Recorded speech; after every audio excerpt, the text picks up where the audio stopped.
એવું કીધું છે રકમમાં y = 12 + 4x - 7x² અને તમને આવી રીતે x ની કિંમત આપી દીધી છે અને x ની કિંમત એ જે કોઈ બી કિંમત આપી છે એના માટે તમને કીધું છે કે વિધેય વધતું છે કે ઘટતું એ ચકાસો નક્કી કરો એવું તમને કીધું છે. તો સૌથી પહેલા તો આપણે વિધેય વધતું છે કે ઘટતું ચકાસવાની ચાવી એટલે કે નિયમ અહીંયા લખેલો છે એને સમજીએ છે પછી સમ પર જઈએ અને સમમાં એને એપ્લાય કરીશું. તો તમે જુઓ કે અહીંયા એવું લખ્યું છે કે x ની કઈ કિંમત માટે વિધેય વધતું છે કે ઘટતું, તો અહીંયા તમને x ની કિંમત આપી દીધી છે કે બે કિંમત માટે ચેક કરવાનું છે. પહેલા તો કઈ કિંમત, તો કે બે માટે તપાસવાનું છે. હવે આગળ એને સમજીએ કે એમાં વધતું છે કે ઘટતું આ રીતે નક્કી થાય. કઈ રીતે નક્કી થાય? તો તમારે સૌથી પહેલા તો આ જે છે એનું પ્રથમ વિકલન કરવાનું. અહીં જે લખ્યું છે એને આપણે હવે શબ્દમાં બોલી રહ્યા છે. f'(x) બરાબર છે અને f'(x) નો મતલબ થાય પ્રથમ વિકલન, જેને આપણે y કિંમત આપી હોય તો dy/dx બોલીશું. એટલે કે તમારે પ્રથમ વિકલન કરવાનું અને પ્રથમ વિકલન કરીને પછી એમાં x ની કિંમત મૂકવાની અને એ x ની કિંમત મૂકીને જે કિંમત મેળવવાની અને જો એ કિંમત 0 કરતા નાની આવે એટલે કે માઈનસમાં આવે, ટૂંકમાં તમારો dy/dx નો જવાબ શેમાં જતો રહે? તમારો માઈનસમાં જતો રહે. તો તમારે એમ કહેવાનું કે x ની જે તે કિંમત માટે એટલે કે પર્ટીક્યુલર એક કિંમત માટે વિધેય ઘટતું છે એમ તમારે બોલી દેવાનું. બરાબર. અને જો તમે એ જ રીતે dy/dx તમે શોધ્યું અને dy/dx ની અંદર x ની કિંમત મૂકી, આપેલા x ની કિંમત મૂકી અને કિંમત તમે મેળવી, તો એ કિંમત સપોઝ કે પ્લસમાં રહી, તો અહીંયા જ કહેવા માંગે છે કે એ કિંમત એટલે કે તમે જે કિંમત મેળવો છો 0 કરતા મોટી રહે એટલે કે કિંમત પ્લસમાં રહે, તો x ની પર્ટીક્યુલર એ કિંમત માટે વિધેય વધતું છે એમ કહેવાનું. તો આ જે કી જે છે પહેલા તો આ કી તમને સમજમાં આવી જોઈએ અને એને હવે આપણે અહીંયા ઇમ્પ્લિમેન્ટ કરીશું. જો ત્યાં ઓછી સમજાઈ જશે તો ઇમ્પ્લિમેન્ટ કરો એમાં ધ્યાન રાખજો. એમાં છેલ્લે હું જસ્ટિફાઈ કરીશ કે વિધેય વધતું છે કે ઘટતું, અહીંયાથી બી તમને વધારે સમજાઈ જશે. બરાબર. ચાલો તો હવે સૌથી પહેલા તો સ્ટાર્ટ કરીએ છે. તો મારે કરવું પડશે પ્રથમ વિકલન કરતા એટલે કે આપણે સ્ટાર્ટ કરીશું dy/dx. તો 12મું વિકલન દેશે 0, 4x ની 1 ઘાત એટલે કે 4 એના ગુણ્યા 1, x ની 1 - 1 ઘાત -7 એના ગુણ્યા 2 અને x ની 2 - 1 ઘાત. ચલો તો dy/dx = 0 લખવાની જરૂર નથી. 4 એકા 4, x ની 0 ઘાત -7 દુની 14, x ની 1 ઘાત. ચલો અત્યારે હાલ પૂરું રાખીએ. હવે એને ક્લેરિફાઈ કરી નાખીએ. dy/dx એટલે કે પ્રથમ વિકલન. તો આ જે છે એમાં કોઈની પણ 0 ઘાત હોય એટલે 1 થઈ જાય. શું થઈ જાય? 1. તો 4 એકા 4 એટલે કે અહીં 4 -14x. બરાબર. એક ઘાત લખવાની જરૂર નથી. તો તમે પ્રથમ વિકલન સુધી પહોંચી ગયા. એમને કીધું કે પહેલા તો તમે પ્રથમ વિકલન સુધી પહોંચી જાઓ. તો આપણે પ્રથમ વિકલન સુધી પહોંચી ગયા અને હવે એની અંદર તમારે એ x ની જે કિંમત માટે ચકાસવાનું છે ને એ કિંમત એમાં એપ્લાય કરી દેવાની. આમાં એપ્લાય કરી દેવાની. એપ્લાય કરીએ છીએ. તો તમે dy/dx = 4 તો એમનો એમ -14 અને x ની જગ્યાએ તમે કેટલા એપ્લાય કર્યા? 2 અને અહીંયા કડી સોધેડ કરીને બ્રેકેટમાં લખી આપીશું કે x = 2 મૂકતા એવી રીતે આપણે ક્લેરિફાઈ કરી આપીશું.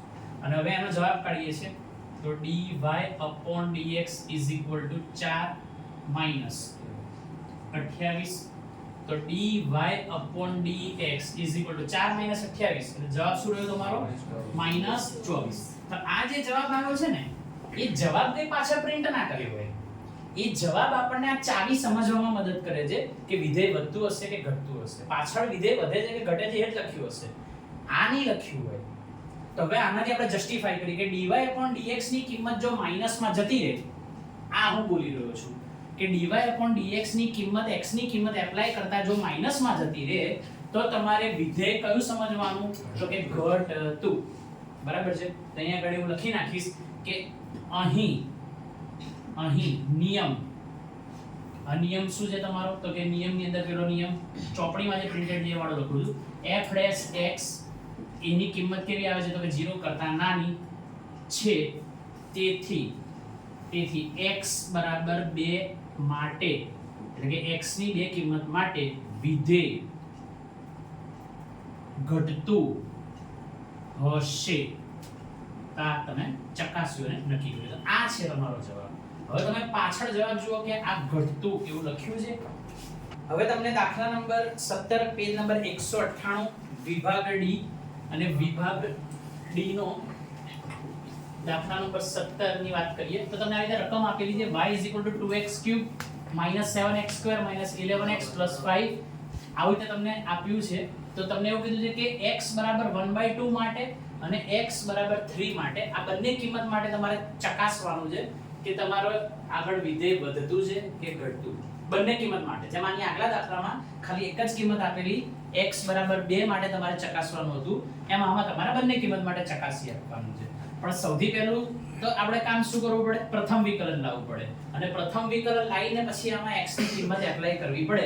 પછી આ ચાવીના આધારે આપણે નક્કી કરીશું વધતું છે કે ઘટતું. તો પહેલા તો પ્રથમ વિકલનની વાત કરીએ તો પ્રથમ વિકલન છે dy/dx = 2 એના ગુણ્યા 3 અને x ની 3 - 1 ઘાત -7 એના ગુણ્યા 2 x ની 2 - 1 ઘાત -11 એના ગુણ્યા 1 અહીંયા 1 ઘાત છે માની ચાલીએ જ આપણે એટલે કે x ની 1 - 1 ઘાત વત્તા આ જે સંખ્યા જે છે એનું વિકલન થઈ જશે 0.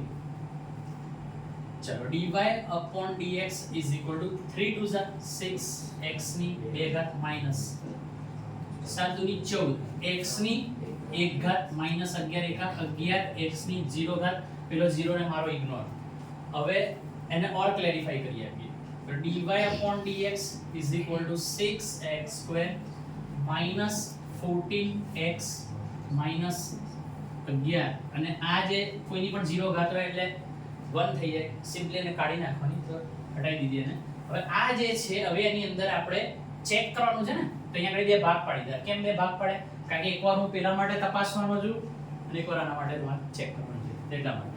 તો અહીંયા આગળ લખીશું સૌથી પહેલા તો કે x = 1/2 મૂકતા તો અહીંયાથી dy/dx = 6 x ની જગ્યાએ મૂકી દીધા મેં 1/2 એનો સ્ક્વેર x ની જગ્યાએ મૂક્યા તો સ્ક્વેર છે ઉપર લગાવી દીધું -14 * 1/2 -11 બરાબર. ચલો હવે એનો જવાબ કાઢીએ તો dy/dx = 6 ગુણ્યા 1 નો સ્ક્વેર 1 થાય 2 નો સ્ક્વેર 4 થાય માઈનસ. હવે અહીંયા તમે જુઓ કે આને સોલ્વ આઉટ કઈ રીતે કરીએ છે તો આ 2 7 ને 14 થાય અને 7 એકા 7 એટલે કે આટલાનું ફાઇનલ સોલ્યુશન કેટલું આવે છે 7 આવે છે અને -11. હજી આનું બી ફાઇનલ સોલ્યુશન કાઢીએ છીએ આપણે તો અહીંયા dy/dx = ચલો બે નો ટેબલ ચલાવીએ તો શું થશે 2 2 4 અને 2 તરીને 6. તો હવે અહીંયા શું બચ્યું તો 3/2 એટલું બચ્યું ને 3 * 1 = 3/2 -7 -11 તો જે 3/2 જે છે ને એને કેલ્ક્યુલેટરમાં સોલ્વ કરશો તો શું આવશે ખબર છે 1.5. 3/2 કેલ્ક્યુલેટરમાં કરી લેવાનું. લસા લઈને બી કરી શકાય પણ એટલું બધું ટિપિકલ જવાની જરૂર નથી. 3/2 ને 1.5 -7 -11 તો dy/dx. હવે કેલ્ક્યુલેટરમાં આટલું મને કરી આપો તો શું જવાબ આવે છે? કેટલો જવાબ આવે છે? 11 ને 7 18 18 માંથી 1.5 બાદ કરો એટલે -16.5. તો મારા માટે સૌથી વધારે જાણવું અગત્યનું એ છે કે dy/dx ની અંદર x મૂકવાથી જે કિંમત આવે છે એ માઈનસમાં જતી રહે છે કે પ્લસમાં રહે છે. મારે પેલું જાણવું છે ને બરાબર છે. તો આ 16.5 જે છે તો એનાથી આપણને ખબર પડે છે કે તમારું જે કઈ શરત પૂરી થઈ એમાંથી તો કે પહેલી શરત પૂરી થઈ. એ શરત યાદ બતાવવાની છે કે તમારો જવાબ કેવો રહ્યો માઈનસ. તો તમારે એ લખવાનું કે અહીં f(x) < 0 શરત પૂર્ણ થાય છે. તેથી x ની કઈ કિંમત હતી તો કે 1/2 તો કે x ની 1/2 કિંમત માટે વિધેય ઘટતું હશે. x ની 1/2 કિંમત માટે વિધેય ઘટતું હશે એમ કહી શકાય. બરાબર. તો આ આપણે ફર્સ્ટ વેલ્યુ માટે ચેક કર્યું. આવીને આવી પ્રોસિજર બીજી વેલ્યુ માટે ચેક કરવાની છે. કોના માટે? 3 માટે. તો એ મૂકીએ છે કે x = 3 મૂકતા. તો હવે અહીંથી 3 મૂકીને આ તરફ આગળ વધારીએ છીએ. તો dy upon dx is equal to 6 3 નો સ્ક્વેર 14 into 3 minus 11. તો dy upon dx is equal to 6. 3 નો સ્ક્વેર કેટલો થાય? 3 તરીને 9. અને સીધો જવાબ જ લખી નાખી દે. 3 નો સ્ક્વેર 9, 9 ગુણ્યા 6 કરો. 9 છે 54 માઈનસ આ કરી આપો 14 તરી 42 માઈનસ 11. તો dy upon dx એક જવાબ આવે પ્લસ 1 રહ્યો માઈનસ 1 રહ્યો? પ્લસ 1 રહ્યો. આપણા માટે સૌથી વધારે જાણવાની અગત્યની વસ્તુ એ જ છે કે 0 થી ઉપર ગયો કે 0 થી નીચે રહ્યો. બરાબર, એટલે કે પ્લસ રહ્યો માઈનસ રહ્યો? તો કે પ્લસ રહ્યો. તો તમે જો કે અહીં કઈ શરત પૂરી થઈ? તો કે તમારે આન્સર બીજી શરત પૂર્ણ થઈ, 0 કરતા મોટો જવાબ આવે. આ જે કિંમત આવી એ કેવી આવી? 0 કરતા મોટી આવી. એટલે કે આ શરત પૂર્ણ થઈ. બરાબર છે? અને એટલા માટે એ જે શરત પૂર્ણ થઈ એટલા માટે કહી શકાય કે વિધેય વધતું હશે. કોના માટે? x બરાબર 3 કિંમત આગળ વિધેય વધતું હશે. તો અહીંયા આગળ પહેલા શરત લખીને બતાવવાનું. અહીં f dash x greater than 0 શરત પૂર્ણ થાય છે. તેથી x બરાબર 3 આગળ વિધેય વધતું હશે. અને વધતું શબ્દની ઉપર બોક્સ જવાબ ચેક કરો કે અને ન્યૂનતમ કિંમત જ્યારે બી તમને શોધવાનું કે તો તમારે આટલા સ્ટેપને અનુસરવાના છે. અને આ સ્ટેપ તમારે ગોખવા હોય તો ગોખી શકાય. અને માનો કે તમે 2-3 વખત દાખલો ગણશો તો ખુદ જ તમને આવડી જશે, પણ ગોખી નાખો તો સારું. Step number 1. તો સ્ટેપ નંબર 1 ની અંદર એવું લખ્યું છે કે f ડેશ x મેળવો. શું મેળવો તમે? f dash x. એનો મીનિંગ થાય પ્રથમ વિકલન તમારે મેળવવાનું છે. ચલો પછી બીજું સ્ટેપ. એ બીજું સ્ટેપ જે છે એની અંદર કરવાનું શું છે? તો કે બીજા સ્ટેપમાં તમારે જે f ડેશ x એટલે કે તમે જે પ્રથમ વિકલન મેળવ્યું છે એના ઇક્વલ ટુ શું મૂકી દેવાનું? 0. અને તમે એના ઇક્વલ ટુ 0 મૂકશો અને તમે એને આગળ જતા સોલ્વ કરતા જશો એટલે તમને ખુદ જ એમાંથી x ની કિંમતો મળી આવશે. બરાબર? એટલે કે x ની કિંમતો ત્યાં આપણને સેકન્ડ સ્ટેપમાં જ મળી જશે. પછી એના પછી સ્ટેપ નંબર 3. તો સ્ટેપ નંબર 3 જે છે એ ફરીથી આપણે સ્ટેપ નંબર 1 ને લઈને એટલે કે પ્રથમ વિકલનને લઈને રકમ તરીકે ગણીને એનું દ્વિતીય વિકલન કરવાનું છે.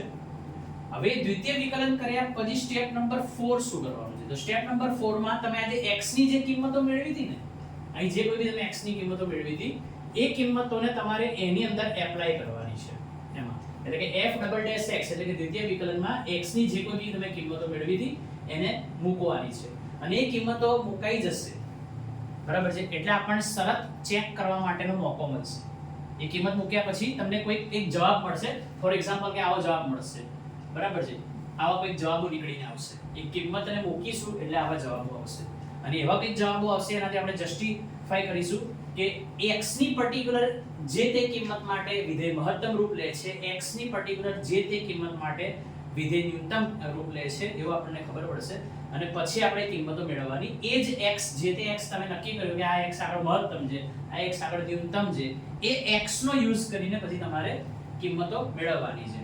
તો હવે એક આ સમ લઈએ ને, બરાબર છે? એટલે આખા સ્ટેપ બધા હું તમને 1 બાય 1 ફોલો કરીને બતાવીશ અને પછી આપણે કિંમત મેળવીશું. બરાબર? ચલો રકમમાં ધ્યાન આપો. તમને fx 2x3 3x2 12x 4 આવી રીતે રકમ આપી છે ઉદાહરણ 25 માં.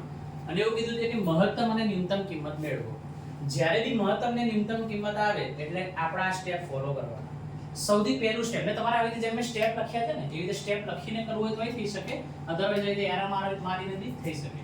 ચલો તો હું અહીંયા આગળ લખી આપું છું તમને જે તમે ઈઝીલી અન્ડરસ્ટેન્ડ કરી શકો. સ્ટેપ 1. તો સ્ટેપ 1 શું છે આપણું? તો કે પ્રથમ વિકલન મેળવો. એટલે કે f ડેશ x સ્ટાર્ટ કરી દઈએ આપણે. તો 2 એના ગુણ્યા 3 x ની 3 માઈનસ 1 ઘાત વત્તા 3 એના ગુણ્યા 2 અને x ની 2 માઈનસ 1 ઘાત. અહીંયા 1 ઘાત છે એટલે કે માઈનસ 12 એના ગુણ્યા 1 x ની 1 માઈનસ 1 ઘાત અને માઈનસ આ 4 એનું વિકલન થઈ જશે 0.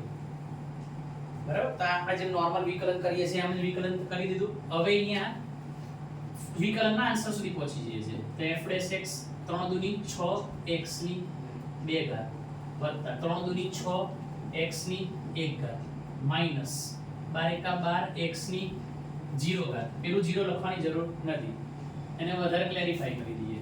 fx = 6x² + 6x - 12 આ તો નીકળી જશે કારણ કે 1 બની જશે.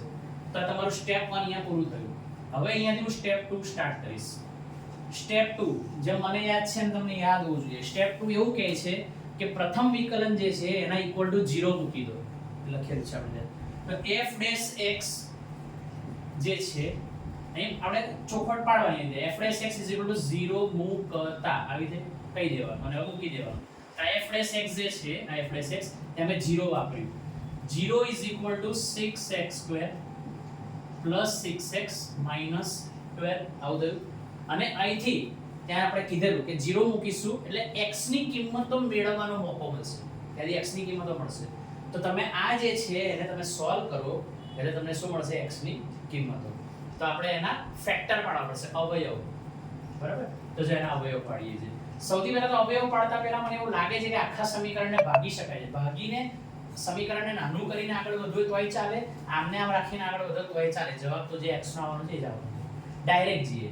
ચલો તો 12 અને એના ગુણ્યા 6 -12 ગુણ્યા 6 કેટલા થશે? 12 6 72 -72 અને -72 ના તમારે એવા બે ભાગલા વિચારવાના છે, એવા બે ફેક્ટર વિચારવાના છે કે જેનો જવાબ શું આવે? +6. આ વચ્ચે વાળું પદ આવે. ઉપર જે છે એ ઉપર તમારે શેનાથી આવવું જોઈએ? તો કે ગુણાકારથી આવવું જોઈએ. આ જે નીચેના જે છે આ જે કિંમત એ કેવી રીતે બનવી જોઈએ? તો કે સરવાળા બાદબાકીથી બનવી જોઈએ. અહીં એવી બે કિંમત વિચારવાની છે વિથ સાઇન, પ્લસ માઈનસ ની સાઇન ની જોડે વિચારવી પડશે કે તમારું ગુણાકારની મદદથી આવું બને અહીંયા કે સરવાળા બાદબાકીની મદદથી આવું બને અહીંયા. તો ચલો આપણે વિચારીએ કે 12 6 72 એ જ વિચારીએ આપણે. બરાબર? તો અહીંયા ઘડી લખીએ છે 12 અને અહીંયા લખીએ છે 6. તો હવે તમે જુઓ કે માનો કે હું અહીંયા +12 આપું છું અને -6 આપું છું. એવી રીતે ટ્રાય કરીએ. +12 - 6 તો પહેલા ઉપરનો ચેક કરો. 12 6 72 પ્લસ અને માઈનસ નો ગુણાકાર માઈનસ ડન થઈ ગયું. નીચેની વાત કરો. +12 અને -6 કેલ્ક્યુલેટરમાં કરશો ને બરાબર એટલે તમારો જવાબ શું આવશે? પ્લસમાં 6 રહેશે. વાંધો નહીં. બરાબર છે? હમણાં માનો કે તમે આ નિશાનીને ઊંધી કરી દેશો ને અને ચેક કરશો ને તો ઉપરનું તો બની જશે પણ નીચેનું નહીં બને. કેમ નહીં બને? કારણ કે નીચેનું જે છે ને એ વખતે -6 બનશે. તો તમે ખોટા પડી ગયા. બરાબર? આપણે તો +6 લાવવાનો છે એટલા માટે મેં નિશાની અહીંયા પ્લસ આપી છે, અહીંયા માઈનસ આપી. આ ફેક્ટર પડે 8 9 10 ની અંદર આ જ આવે છે. બુકો આનાથી ભરી જાય 8 9 10 ની. ચલો હવે એને આપણે સોલ્વ કરીએ છીએ. તો 0 ઇઝ ઇક્વલ ટુ પહેલું પદ તો એમનું એમ, આ 6x² એમના આ મધ્યમ પદ માટે મેં આ બે ભાગ પાડ્યા છે એટલે કે વત્તા 12x - 6x - 12. ઓકે? તો મેં આ મધ્યમ પદ માટે આ બે જણને સેટ કર્યા છે. સમજ્યા ને? અને હવે અહીંથી કોમન કાઢીશું, અહીંથી કોમન કાઢીશું. તો 0 ઇઝ ઇક્વલ ટુ અહીંથી શું કોમન નીકળે ખબર છે? 6x કોમન નીકળે. શું કોમન નીકળે છે? આટલામાંથી 6x. તો અંદર શું બચશે? તો કે 1x અંદર બચ્યો વત્તા 2 6 દૂની 12 એટલે અંદર 2 બચ્યું. આ x તો બહાર જતો રહ્યો છે. ચલો અહીં -6 કોમન કાઢું છું. શું કોમન કાઢું છું? આટલામાંથી -6 કોમન કાઢું છું. તો અંદર શું બચ્યું? તો કે x માઈનસ ની જગ્યાએ પ્લસમાં કન્વર્ટ થઈ ગયું. કેમ? કારણ કે -12 કોમન જતો રહ્યો છે એટલે માઈનસ નું પ્લસમાં કન્વર્ટ થઈ ગયું અને 6 2 12 એટલે કે 2. આ બે પદ હંમેશા સરખા જ આવવા જોઈએ. હવે અહીંયા x + 2 બીજા બ્રેકેટમાં શું છે? તો કે 6x - 6 ઇક્વલ ટુ 0 આ બાજુ છે. હું આ બાજુ લખી નાખું છું. આ ઇક્વલ ટુ 0 અહીં તો ત્યાં લખી નાખ્યું. નાઉ વોટ? હજી બી x ની કિંમત તો નથી જ મળી. આના ઇક્વલ ટુ 0 આના ઇક્વલ ટુ 0 એવી રીતે મૂકી દેવાનું. આ રીતે કે એકવાર x + 2 ઇક્વલ ટુ 0 એકવાર 6x - 6 ઇક્વલ ટુ 0. તો હવે આને સામે લઈ જાઓ એટલે કે x ઇક્વલ ટુ શું થશે? -2 અને અહીંયા શું થશે? તો કે 6x ઇક્વલ ટુ -6 સામે જતો રહેવાની +6 અને x 6 / 6 ને આમ ગુણાકારનો ભાગાકારમાં જતો રહ્યો તો x = 1. તો તમે જો કે અહીંયા આપણને x ની બે કિંમતો મળી ગઈ એટલે કે તમારા આ બે સ્ટેપ પૂરા થઈ ગયા. x ની કિંમત આપણને મળી ગઈ. તો સ્ટેપ 2 અહીં પૂરું થયું. કિંમત મળ્યા પછી સ્ટેપ 2 પૂરું થયું કહેવાય. હવે દાખલો જશે સ્ટેપ 3 પર. તો અહીંયાથી સ્ટાર્ટ કરીએ છીએ સ્ટેપ 3. What is step 3? તો અહીંયા લખેલું છે કે હવે સ્ટેપ 3 માં તમે f'(x) કરી આપો એટલે કે દ્વિતીય વિકલન તમે મેળવો. તો f'(x) ઇક્વલ ટુ સ્ટાર્ટ કરી દઈએ. f'(x) જે છે અહીંથી f'(x) પર જવાય. આની મદદથી પેલું બને એટલે હવે રકમ આ બની ગઈ, આમ માનીએ છીએ, સીધી પ્રોસિજર કરું છું. તો 6 × 2 અને x ની 2 - 1 ઘાત વત્તા અહીં 1 ઘાત છે, તો 6 × 1 અને x ની 1 - 1 અને સંખ્યા જે છે -12 એનું વિકલન 0, તો -0. f double dash x is equal to 6 2 12 x ની 1 પાવર વત્તા 6 1 6 x ની 0 પાવર, આ લખવાની જરૂર નથી. તો f ડબલ ડેશ x ને ક્લિયર કરીએ તો 12x વત્તા 6 આન્સર આવે પેલું નીકળી જાય. બરાબર છે, ખબર પડી ગઈ આટલી? ચલો તો તમારું આ સ્ટેપ બી પતી ગયું. સ્ટેપ 3 અહીંયા ફિનિશ થાય છે. Now I am going for step 4. Step 4 શું કહે છે કે f ડબલ ડેશ x જે તમે આ મેળવી ને f ડબલ ડેશ x, એમાં તમે x ની કિંમતો મૂકી આપો, એટલે કે x ની આ કિંમત આયેલી ને x ની આ કિંમત આયેલી, એને એમાં ઇમ્પ્લિમેન્ટ કરવાનું કહે છે. તો અહીં સ્ટેપ 4 સ્ટાર્ટ કરીએ. સ્ટેપ 4, તો x બરાબર -2 અને x બરાબર કઈ કિંમત આવેલી 1 મૂકતા, તો બે કિંમત મૂકવાની છે એટલે પાછા બે ભાગ પાડી દઉં છું કે એક વખત પેલી મૂકવાની છે આમાં અને એક વખત પેલી મૂકવાની છે. તો પહેલા અહીંયા મૂકીએ છે. તો f ડબલ ડેશ x ની જગ્યાએ શું મૂકીશું? -2. તો ઇઝ ઇક્વલ ટુ 12 × -2 + 6. આની અંદર મેં -2 એપ્લાય કર્યું બધી જગ્યાએ. હવે એને સોલ્વ કરીએ. f double dash -2 is equal to 12 દુની 24 પણ -24 અને વત્તા 6. તો f ડબલ ડેશ -2 24 -24 વત્તા 6 કરી આપો. -24 વત્તા 6 એટલે શું થશે? -18. પેલી બાજુ આપણે આ પ્રોસિજર કરવી પડશે. f ડબલ ડેશ 1 એટલે કે તમારું આ જે છે એની અંદર આપણે શું મૂકી રહ્યા છે? આની અંદર 1 મૂકી રહ્યા છે. 1 મૂકી રહ્યા છે. તો 12 × 1 + 6 f ડબલ ડેશ 1 = 12 × 12 વત્તા 6. તો f ડબલ ડેશ 1 = 18. તો તમે જુઓ કે હવે આ તમારું સ્ટેપ નંબર 4 અહીં પૂરું થયું. અને તમે સ્ટેપ નંબર 4 ની અંદર શું કર્યું? તો કે કિંમતો મૂકી અને હવે તમને શરત ચકાસવાનો મોકો મળશે. એટલું પત્યા પછી તમે જો મેં તમને કીધું હતું ને અહીંયા આગળ કે અહીંયા તમને શરત ચકાસવાનો મોકો મળશે સ્ટેપ નંબર 5 માં. બરાબર છે? તો જો શરત પહેલા તો અહીંયા આગળ મૂકું છું કે 1 ની કિંમત -18 આવી છે, એટલે કે આની કિંમત મને -18 મળી છે અને કોઈ બી એકની કિંમત મને પ્લસમાં મળી છે, એટલે કે +18 મળી છે. બરાબર? મેં તમને કીધું ને શરત ચકાસવાનો મોકો મળશે. તો તમને x ની કઈ કિંમત માટે મહત્તમ થશે? એટલે -18 ક્યારે આવેલું? તો કે જ્યારે તમે -2 x ની કઈ કિંમત મૂકેલી? -2 મૂકેલી. x ની કઈ કિંમત મૂકેલી તમે? -2. જ્યારે x ની તમે -2 કિંમત વાપરેલી ત્યારે તમારો જવાબ આ આયેલો, એટલે કે માઈનસમાં જવાબ આયેલો, તો એના આગળ વિધેય મહત્તમ રૂપ લે છે.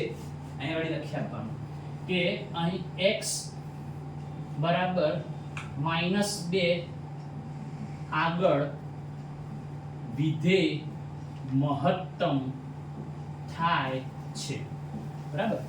અને આ શરત જે છે એટલે કે તમારો જવાબ જે કિંમત માટે x ની જે કિંમત માટે જવાબ પ્લસમાં રહ્યો છે એના માટે ન્યૂનતમ રૂપ લે છે. એટલે અહીંયા લખી આપવાનું કે x બરાબર 1 આગળ વિધેય ન્યૂનતમ રૂપ લે છે, ન્યૂનતમ થાય છે. બરાબર? તો તમે આ ડિસાઈડ કરી દીધું કે કઈ કિંમત મૂકવાથી x ની કઈ કિંમત મૂકવાથી મહત્તમ તરફનો રસ્તો ખુલે છે અને x ની કઈ કિંમત મૂકવાથી ન્યૂનતમ તરફનો રસ્તો ખુલે છે, એ આપણે શરતના આધારે નક્કી કર્યું. આ થયું તમારું સ્ટેપ નંબર 5. અને હજી બી દાખલો પત્યો નથી, કારણ કે આપણે આ તો હજી ચકાસ્યું એ કિંમતો ક્યાં મેળવી છે. આપણને જે કિંમત માંગી છે કે મહત્તમ અને ન્યૂનતમ કિંમત મેળવો. તો તમે જ્યારે x બરાબર 2 આ વિધેયમાં મૂકશો, મુખ્ય રકમમાં મૂકશો અને જે કિંમત મળશે એને મહત્તમ કિંમત કહીશું આપણે. તો જો મૂકી જોઈએ આપણે, તો અહીંયા લખીશું કે x બરાબર -2 રકમમાં મૂકતા, એટલે આપણે fx શબ્દ વાપરીએ, એટલે કે fx માં મૂકતા. દાખલો 4 માર્કનો આવે એટલે લેન્ધી તો રહેવાનો જ છે ભાઈ. 4 માર્કની આ વસ્તુ છે, પછી તો લેન્ધી થશે. 4 માર્ક છે એટલે તમે જે 5 સ્ટેપ કરાવે છે તો એક સ્ટેપનો 1 માર્ક તો વ્યાજબી જ છે. x બરાબર -2 એને મુખ્ય કિંમતમાં મૂકીને મહત્તમ કિંમત જે કીધી છે એના તરફ જઈ રહ્યા છે, તેમાં એપ્લાય કરીએ છીએ. સીધું એપ્લાય જ કરી દેવાનું, લખવાની બેસવાનું, એ ફરી કોપી નહીં મારવાનું. f -2 માં મૂકતા જાઓ, 2 ની 2 - 2 ની 3 ઘાત વત્તા 3 - 2 નો વર્ગ -12 -2 -4. હવે આને સોલ્વ કરશો અને આને સોલ્વ કરતા જે કિંમત મળશે એ જ કઈ હશે? મહત્તમ કિંમત હશે. તો કરીએ જો સોલ્વ. 2 નો ઘન કેટલો થાય? 8. 2 નો ઘન 8 પણ -8 હો, કારણ કે -2 છે એટલે ઘન થશે તો 3 વાર એટલે -8 રહેશે. અને અહીંયા 2 થી ગુણાકાર છે. ચલો આને સોલ્વ કરી દઈએ. 8 દૂની શું થશે? 16, એટલે કે અહીં થશે -16. આટલાનું ફાઇનલ સોલ્યુશન -16 આવે છે. 2 નો સ્ક્વેર શું થશે? +4 અને 4 તરીને 12, એટલે કે અહીં આવશે 12. 12 દૂની 24, માઇનસ +24 છે અને પેલું -4 છે. હવે કેલ્ક્યુલેટરની મદદથી મને આનો જવાબ કાઢી પ્લસમાં 16 જવાબ આવે છે. તો આ જે +16 જવાબ આવ્યો એ તમને મહત્તમ કિંમત મળી, મહત્તમ કિંમત મળશે. અને ન્યૂનતમ કિંમત બી તમને શોધી આપું છું. શું મૂકવાથી મળવાની છે? x બરાબર 1 રકમમાં મૂકવાથી ન્યૂનતમ કિંમત મળવાની છે. તો એ બી શોધી આપીએ આપણે કે x બરાબર 1 એને રકમ એટલે કે fx માં મૂકીએ. f1 = એમાં જ મૂકીએ 2 1 નો ક્યુબ પ્લસ 3 એમાં 1 નો સ્ક્વેર -12 * 1 અને માઈનસ છે 4. હવે એને સોલ્વ કરીએ. 1 નો ઘન તો એક જ થવાનો છે, એના ગુણ્યા 2 કરશો એટલે 2 જ રહેવાના છે. પ્લસ 1 નો સ્ક્વેર એક જ થવાનો છે, ગુણ્યા 3 કરશો એટલે 3 જ રહેવાના છે. -12 * 12 -4. હવે આટલાને સોલ્વ કરીએ. -11 આ તમારી લોએસ્ટ વેલ્યુ મળી રહી છે, ન્યૂનતમ કિંમત તમને મળી રહી છે. ન્યૂનતમ કિંમત છે